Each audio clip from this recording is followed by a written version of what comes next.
Well, I mean, I thought we struggled to make shots, but they kept us off balance. They changed their matchups up quite a bit. Started the game with Embiid on Tatum and switching a lot of screens, and then mixing that up as the game went on. And I thought that they did a good job affecting our rhythm, and we never really got into a great one.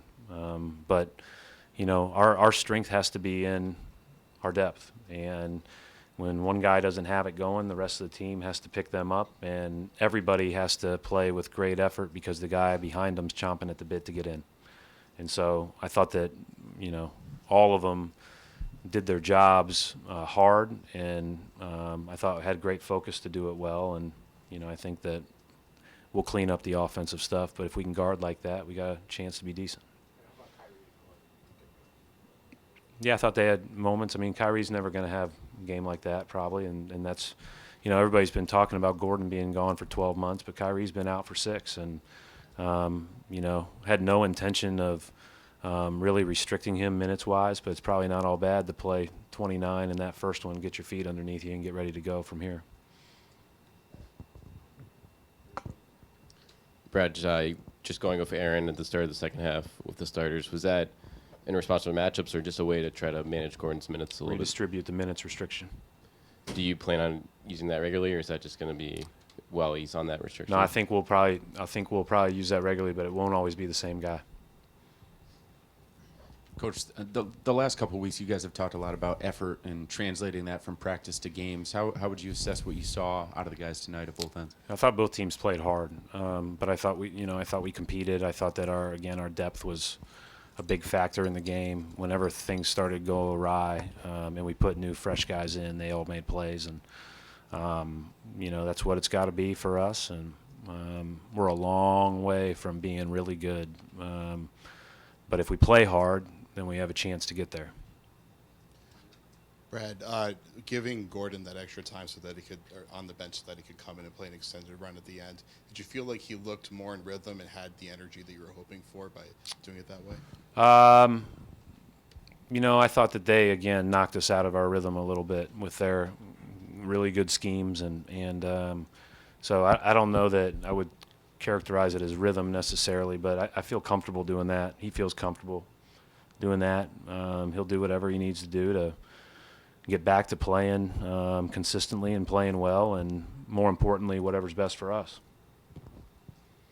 Brad, I guess it's officially the last time we can ask you this question, but, what it felt like to actually just see him take the court again. I mean, it was a year ago, season opener last year, when that happened and he got hurt. So just... Yeah, I mean, I guess it wasn't as probably you can ask him how it felt, but we've seen him in the preseason games. I watched him play one-on-one in August. I watched him play some 5-on-5, in just open gyms. So I mean, I've seen him, and he's looked really good. And then the last week, he's been better. Looked more comfortable with us. But it's clearly something for him to kind of check the box and get it behind him. For everybody too. Our guys all didn't play a game for 4 months at least, and sometimes the first one's hard. Hey, Coach. Even though the team got off to a bit of a shaky start, Jason Tatum was there scoring in the first quarter, was consistent throughout. What does his progression look like from year 1 to year 2, and what do you expect out of the rest of the season? Well, I mean, we need him to be great. I thought that we talked about Gordon and Kyrie really having good weeks coming off those injuries and not playing in the last couple exhibition games. But the other guy that really went to a different level because he struggled a little bit in the exhibition games was Tatum, and he's a good player, and we need him to be good. And as I've told him and all our other wings, if those guys just really commit to being great defensively and making the next right play, everything's going to work out because there's a lot of good players out there. Coach, Marcus Morris had a really He was good really game for good. you guys off the bench. His scoring, we saw it in the preseason, but he also gave you a lot of help on the boards. When he's playing like that, scoring, rebounding, and defending, how significant an impact player can he be for you guys? I think when you look at our roster, everybody brings great strengths to the table. Everybody has to do their roles exceptionally well.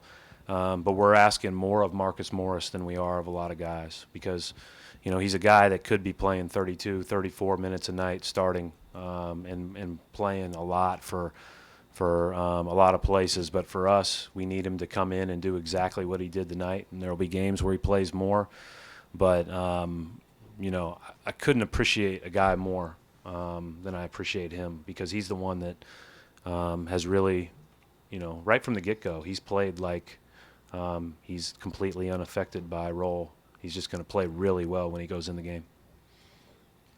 Coach, this year I am expecting 3 or 4 Celtics All-Stars. Do you agree with me? I have no idea. We'll see. You know, I think we've got a lot of good players, and I hope that we're playing well enough when that time comes, and that we've had a good enough start to our season that the guys that didn't make it, we're all pissed about. You know, and because that's ultimately going to be why we're good, is because some guys are going to give a little.